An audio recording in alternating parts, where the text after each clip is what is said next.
Good evening, and thank you for joining me. I'm Dr. Linda Parker, and tonight I want to address something that's been troubling me for years as a healthcare professional. We're constantly told that prostate enlargement is simply an inevitable part of aging for men, that it's just something you have to accept after 50. But what if I told you that there's a daily habit, something seemingly innocent that millions of men do without thinking, that could be quietly contributing to this problem? What if this habit is so common, so deeply ingrained in our modern lifestyle, that we never even consider it might be harming our health? Today, I want to share with you what decades of research and clinical observation have revealed about one particular daily practice that may be silently enlarging prostates across the globe. This isn't about genetics, it's not about aging, and it's certainly not inevitable. This is about a choice we make every single day, often multiple times, that our grandfathers rarely had to deal with, and our bodies simply weren't designed to handle. Let me start with a story that might sound familiar. Last month, a patient of mine, Robert, came to see me. He's 62, active, eats well, exercises regularly, but he was frustrated. He'd been waking up 3, sometimes 4 times a night to urinate. His stream had weakened considerably. He felt like he could never completely empty his bladder. Sound familiar? Robert's prostate had enlarged significantly over the past 2 years, and like most men in his situation, he assumed it was just part of getting older. But here's what caught my attention during our conversation. Robert mentioned something that initially seemed unrelated to his prostate issues. He told me about his work routine, how he spent most of his day, and one particular habit that had become second nature to him over the past decade. When I heard this, several pieces of the puzzle suddenly clicked into place. The habit I'm referring to is prolonged sitting. Not just any sitting, but the specific type of prolonged, uninterrupted sitting that has become the hallmark of modern life. We're talking about sitting for hours at a time, day after day, year after year, without adequate breaks or movement. This isn't the occasional sitting our ancestors did while resting or eating. This is the chronic, sustained compression and reduced blood flow that comes from spending 8, 10, 12 hours a day in a seated position. Now, you might be thinking, sitting can't possibly be that harmful. We've been sitting for thousands of years. But here's what's changed. Our ancestors sat occasionally, for short periods. They spent most of their time moving, walking, standing, working with their bodies. The human pelvis, the muscles surrounding the prostate, the blood vessels that supply this critical gland, they all evolved for movement, not for the sustained pressure and compression that prolonged sitting creates. When you sit for extended periods, several things happen to your body that directly impact prostate health. First, there's the matter of blood circulation. Your prostate, like every organ in your body, depends on healthy blood flow to function properly, to receive nutrients, and to remove waste products. When you sit, especially for hours at a time, you're compressing the blood vessels that supply the pelvic region. Think of it like slowly stepping on a garden hose. The water can still flow, but not with the pressure and volume it was designed to handle. This reduced blood flow doesn't just affect nutrient delivery, it also impairs the prostate's ability to manage inflammation effectively. Inflammation is one of the key drivers of prostate enlargement, and when blood flow is compromised, inflammatory substances tend to accumulate rather than being efficiently cleared away. Over months and years, this chronic low-grade inflammation can contribute to the gradual enlargement of prostate tissue. But the circulation problem is just the beginning. Prolonged sitting also creates sustained pressure on the perineum, the area between the scrotum and the anus. This is where the prostate sits, nestled just below the bladder. When you sit, especially on hard surfaces or poorly designed chairs, you're placing direct pressure on this gland. Imagine placing a sponge under constant pressure for hours at a time. Over time, that sustained compression affects the tissue's structure and function. The prostate is surrounded by a complex network of muscles known as the pelvic floor muscles. These muscles play a crucial role in urinary control, sexual function, and overall pelvic health. When you sit for extended periods, these muscles don't function as they should. They don't contract and relax in their natural rhythm. Instead, they remain in a state of constant low-level tension, or conversely, they become weakened from lack of proper activation. This muscle dysfunction has cascading effects on prostate health. The pelvic floor muscles help facilitate proper drainage of prostatic fluid, they support healthy blood flow through the region, and they contribute to the mechanical support of the prostate gland itself. When these muscles aren't functioning optimally due to prolonged sitting, the prostate's environment becomes compromised. There's also the matter of heat accumulation. When you sit for long periods, especially in tight clothing or on non-breathable surfaces, you increase the temperature in the pelvic region. The prostate, like the testicles, functions best at temperatures slightly lower than core body temperature. Chronic heat exposure from prolonged sitting can affect prostatic function and potentially contribute to inflammatory processes. Modern research has begun to quantify just how significant this problem has become. Studies comparing men with sedentary occupations to those with active jobs show marked differences in prostate health outcomes. Men who sit for more than 6 hours daily show higher rates of prostate enlargement and related symptoms compared to men whose work involves regular movement and standing. One particularly revealing study followed office workers over a 5-year period. The men who took regular breaks from sitting, who used standing desks for portions of their workday, or who incorporated movement into their routine showed significantly slower progression of prostate enlargement compared to those who remained seated for the majority of their work hours. The mechanism behind this isn't mysterious. Your body was designed for movement. The lymphatic system, which helps clear waste products and inflammatory substances from tissues, relies on muscle contractions to function properly. When you sit for hours without adequate movement, lymphatic drainage in the pelvic region becomes sluggish. This means that inflammatory substances and cellular waste products that should be cleared away, instead, accumulate around the prostate. The venous return, the process by which blood flows back to the heart, also depends significantly on muscle contractions in the legs and pelvis. Prolonged sitting impairs this process, leading to congestion in the pelvic blood vessels. This congestion doesn't just affect circulation. It can also contribute to the development of pelvic congestion syndrome, a condition that can exacerbate prostate symptoms. But here's what gives me hope, and what should give you hope too. Unlike genetics or aging, this is a factor you have complete control over. The damage from prolonged sitting isn't necessarily permanent, and the solutions don't require expensive treatments or invasive procedures. The key is understanding that it's not necessarily the total amount of sitting that's most harmful, but rather the uninterrupted nature of prolonged sitting. Your body can handle sitting for reasonable periods, but it needs regular breaks, regular movement, regular opportunities to restore proper circulation and muscle function. Research shows that even brief interruptions in sitting can have significant benefits. Standing and moving for just 2 minutes every 30 minutes can help maintain healthy blood flow to the pelvic region. This doesn't mean you need to do jumping jacks or run around the office.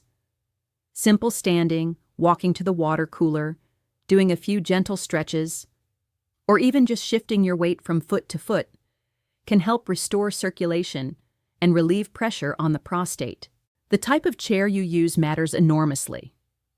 Chairs that distribute weight evenly, that don't place concentrated pressure on the perineum, can significantly reduce the harmful effects of sitting. Some men find that chair cushions designed to reduce pressure on the tailbone and perineum make a noticeable difference in their comfort and symptoms.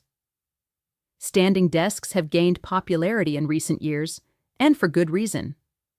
Alternating between sitting and standing throughout the workday can help maintain healthy circulation and reduce the sustained pressure on pelvic structures. You don't need to stand all day. Even standing for a portion of your work time can provide significant benefits. The position in which you sit also plays a role. Slouching or leaning forward increases pressure on the pelvic region. Maintaining good posture, with your weight evenly distributed and your pelvis in a neutral position, can help minimize the negative effects of necessary sitting. Regular exercise, particularly exercises that strengthen the pelvic floor muscles and improve circulation, can help counteract some of the negative effects of prolonged sitting. Kegel exercises, which involve contracting and relaxing the pelvic floor muscles, can help maintain muscle tone and support healthy prostate function. Walking, swimming, and other forms of aerobic exercise promote healthy circulation throughout the body, including the pelvic region. Let me tell you about another patient, David, who illustrates the potential for improvement. David is 58 and had been experiencing significant prostate symptoms for over 2 years. Like Robert, he had a sedentary job, but David was motivated to make changes. He started using a standing desk for 4 hours of his 8-hour workday. He set a timer to remind himself to stand and move for 2 minutes every half hour when he was sitting. He invested in a chair cushion designed to reduce pressure on the perineum. Within 3 months, David noticed improvements in his symptoms. His nighttime urination decreased from 4 times per night to twice. His urinary stream improved. He felt more complete bladder emptying. At his 6-month follow-up, his prostate had actually decreased slightly in size, something we don't often see without medical intervention. David's story isn't unique. Many men who address the prolonged sitting factor see meaningful improvements in their prostate health and related symptoms. The key is consistency and a commitment to breaking the cycle of uninterrupted sitting that has become so common in modern life. It's worth noting that this isn't just about prostate health. Prolonged sitting has been linked to a host of health problems, from cardiovascular disease to diabetes to certain types of cancer. By addressing this one habit, you're not just potentially improving your prostate health, you're investing in your overall well-being and longevity. The clothing you wear while sitting can also make a difference. Tight pants or underwear can increase pressure and reduce air circulation in the pelvic region. Looser-fitting clothing allows for better circulation and reduces additional pressure on an already compromised area. For men who must sit for long periods due to work requirements, there are strategies to minimize the impact. Pelvic tilts, where you gently rock your pelvis forward and backward while seated, can help promote blood flow. Ankle pumps and calf raises can be done discreetly under a desk to help maintain circulation. Even simple breathing exercises that engage the diaphragm and pelvic floor can be beneficial. The temperature of your sitting environment matters too. Sitting in hot cars, using heated car seats for extended periods, or working in overly warm offices can compound the heat accumulation problem that contributes to prostate inflammation. Being mindful of temperature and taking steps to stay cool when possible can help support prostate health. Hydration plays a role as well. Many men reduce their fluid intake to avoid frequent bathroom breaks during long sitting periods. However, adequate hydration is crucial for prostate health and for maintaining healthy circulation. The key is to drink plenty of fluids and then actually take those bathroom breaks as opportunities to move and stretch. The modern epidemic of prostate problems correlates strongly with the rise of sedentary occupations and lifestyles. Our grandfathers, who worked in fields, factories, and other physically demanding jobs, had much lower rates of prostate enlargement. While we can't and wouldn't want to return to those times entirely, we can learn from the movement patterns that supported better prostate health. Consider the difference between a farmer who spends his day moving, lifting, walking, and standing, and a modern office worker who spends 8 hours seated, drives home in a car, and then sits on a couch to relax. The prolonged sitting extends beyond work hours for many men, compounding the problem throughout their entire day. Weekend warriors who sit all week and then engage in intense exercise on weekends aren't necessarily solving the problem either.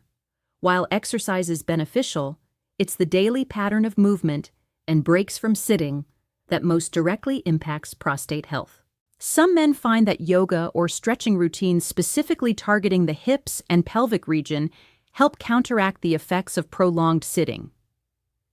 Hip flexor stretches, pigeon pose, and other movements that open the hips and improve circulation can be particularly beneficial. The timing of when you sit matters too.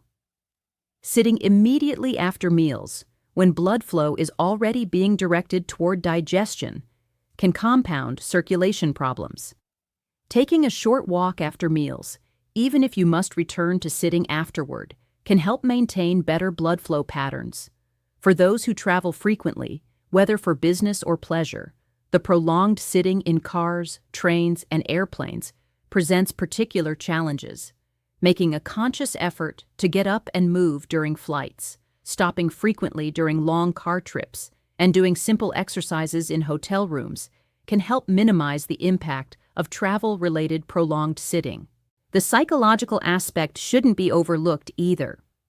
Men who feel helpless about their prostate symptoms often become less active overall, creating a cycle where they sit more, feel worse, and then sit even more. Understanding that you have control over this factor can be empowering and motivating. This isn't about perfection. You don't need to eliminate sitting from your life entirely.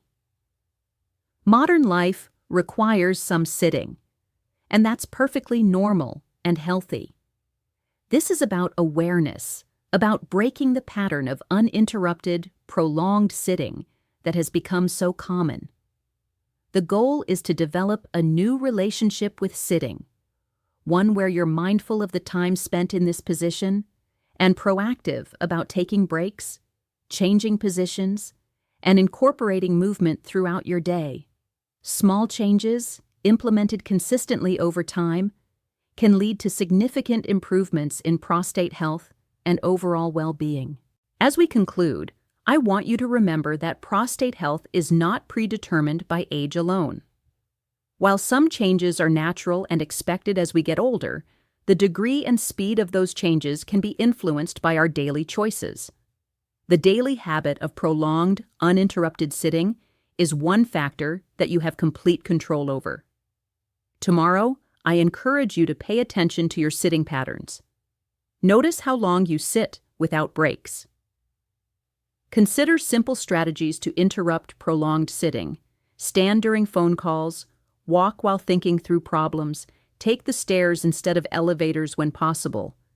Your prostate health is worth these small investments of attention and effort. The man who takes control of this one daily habit today may very well avoid the prostate problems that he assumed were inevitable. Remember, it's never too late to start making changes that support your health and vitality. Thank you for your time and attention today. If this information has been helpful, I encourage you to share it with the men in your life who might benefit from this knowledge. Until next time, take care of yourself, and remember that small changes can lead to significant improvements in your health and quality of life.